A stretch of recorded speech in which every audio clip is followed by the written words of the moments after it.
The Marvel Cinematic Universe has introduced multiple gods into its ever-growing roster of characters, and some of the strongest stand out as major threats. From very early in the franchise, the movies of the MCU have introduced several notable characters with godlike power levels. While some of these characters, such as Thor, have proved themselves important heroes, and others, like Odin, have played more supporting roles, there have been multiple gods introduced to the MCU that pose a serious threat. Throughout the MCU's movie timeline, many of the franchise's most villainous gods have established themselves as hugely dangerous figures. Many of these have been described as literal gods, while others are simply powerful beings with god-level abilities. From these characters, a hierarchy of villainous gods has formed within the franchise. With that in mind, here are the 10 strongest gods in the MCU, ranked by threat level alone. Loki. First introduced into the MCU as a villain in 2011's Thor, Loki's character development is typically considered some of the franchise's best. Evolving from a ruthless, calculating antagonist into a lovably reluctant hero, Loki no longer appears to pose a threat to the MCU at large. However, his earlier actions in Thor and the Avengers showcase that he is capable of extreme villainy, and his power level makes him still dangerous on many levels. After the ending of Loki Season 2 saw the MCU's God of Mischief become the God of Stories, it's clear that Loki has the ability to destroy entire timelines at will. Though the act of sacrifice that saw him gain the ability was a heroic one, should he undergo another villain turn, his new power set could prove devastating. Though he doesn't appear to pose a major threat to the MCU, his new powers combined with his proven unpredictability make him a god to watch closely. The Grandmaster. The Grandmaster might not be the most high-profile of characters to have appeared in the MCU, but he's undoubtedly a powerful being. As one of the ageless elders of the universe, the Grandmaster's abilities include matter manipulation, energy control, and the ability to cause or undo the death of others at will, to name a few. His access to the power primordial makes him a master strategist, which makes him incredibly dangerous. The MCU's depiction of the Grandmaster is significantly quirkier than his comic book counterpart, but he has demonstrated both his impressive abilities and his villainous streak in his franchise appearances. Though he does not seem to pose any genuine threat to the MCU at large, the Grandmaster's abilities make him potentially dangerous. The Grandmaster's godlike status might be played down in the MCU, but he still has the capacity to be one of its most powerful villains. Zeus. Making his much-anticipated MCU debut as part of the cast of Thor, Love and Thunder, Zeus was quickly established as one of the franchise's most powerful gods. His role as the leader of Omnipotence City immediately painted him as an influential figure amongst the MCU's pantheon of deities, and his strength was hinted at. Though Zeus hasn't traditionally been a villain in his Marvel Comics appearances, his MCU debut painted him in a more threatening light. After finding himself at odds with Thor, Zeus was revealed as holding a grudge against the god of thunder. Love and Thunder's post-credits scene set up Zeus to be an antagonist in future movies, hinting at his potential villain role in the MCU's wider narrative. His grudge being solely with Thor lessens the level of threat somewhat, but the hugely powerful god may yet find himself at odds with the heroes of the MCU. Hercules, the most exciting character introduced in Thor. Love and Thunder's post-credits scenes was Brett Goldstein's Hercules, teasing the prominent Avengers' full MCU debut. The scene sets up a conflict between Hercules and Thor, with the former attempting to exact retribution for the latter's perceived slight of Zeus in Love and Thunder. Hercules' primary role as a hero in the comics makes the threat he poses to the MCU seem relatively small, but he could present a difficult challenge for Thor. In the comics, Hercules is immortal and invulnerable, as well as possessing superhuman strength, speed, and reflexes. His abilities alone will undoubtedly make him a formidable rival for Thor, and his role as a powerful god within the wider Marvel universe is undeniable.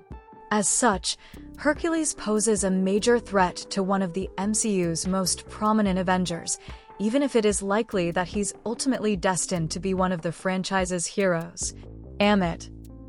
Introduced as the main antagonist of one of the MCU's best TV shows, Moon Knight, Ammit is the Egyptian god of judgment. The show saw the majority of her actions come to life through the intervention of her avatar, Arthur Harrow, whose villainy tapped into the god's power. As a major antagonist to both her fellow gods and the wider MCU, Ammit is an incredibly dangerous character. Ammit's willingness to kill those with potential evil in their future makes her a complicated but abhorrent villain. Her freedom threatened the lives of countless innocents, and though she was defeated in Moon Knight's ending, it's not totally impossible that Ammit could return. If so, her status as a member of the Ennead would more than qualify her as one of the gods who pose the biggest threat to the MCU. Ego.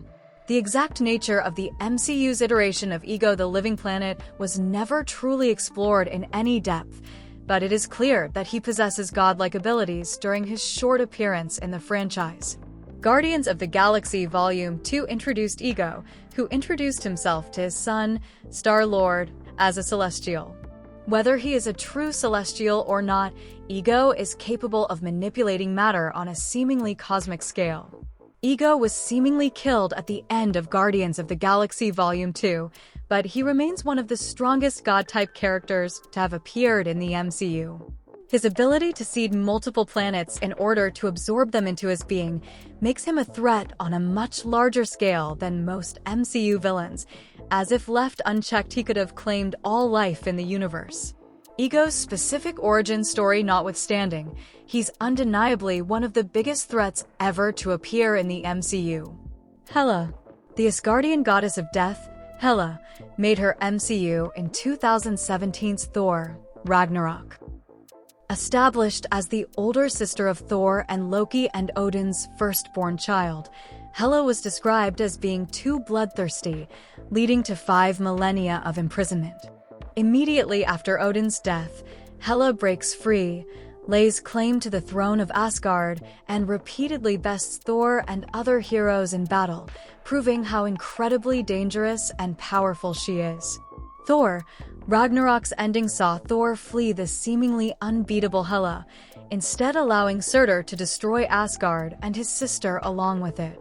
Though her death makes any return highly improbable, Hela remains one of the strongest gods to have graced the MCU's timeline. What's more, her apparent dominion over death only makes her all the more dangerous, and she poses a massive threat to Earth and any other worlds she lays her eyes on. Surtur. Surtur's role in the MCU's wider story has proven to be incredibly limited. However, his single major appearance in Thor Ragnarok gave him an important role in the franchise's timeline, as he was responsible for the destruction of Asgard and the defeat of Hela. Surtur is another character who appears to now be dead within the MCU's main timeline, but he still ranks as one of the franchise's strongest godlike figures. It's difficult to precisely rank Surtur's destructive capabilities against other MCU villains, as his time in the franchise was so short.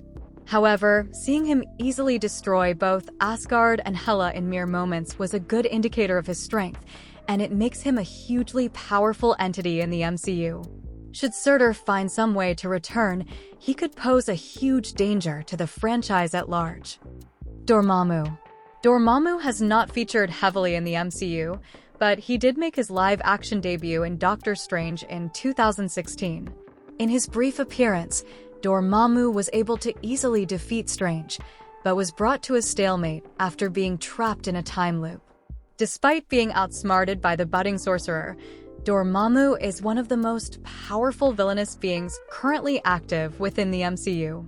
As an interdimensional being from the Dark Dimension, Dormammu is effectively a god. His abilities involved the manipulation of energy and matter, as well as a mastery of dark magic and immortality. The sheer scope and versatility of Dormammu's powers makes him an incredibly strong villain, and though he has yet to play a major part in the MCU, he is undeniably one of the most dangerous god-like beings the franchise has introduced. Arishem. Marvel's Celestials may not technically be gods in a literal sense, but they are ancient and immensely powerful beings with cosmic levels of power. Arishem is commonly depicted as one of the most prominent and influential Celestials, and one of the most powerful of their race. His role in the MCU so far has only set him up as a future villain, but he is certainly a major threat. Arishem's celestial abilities make him effectively a god within the Marvel Universe, and Eternal's ending means that he also bears a major grudge against the Earth. Considering his capabilities and his issues with Earth, Arishem is perhaps the biggest god-level threat so far introduced in the franchise. The Celestial's role within the Marvel Cinematic Universe might have yet to be fully established, but Arishem certainly has the scope to become a major villain within the wider franchise.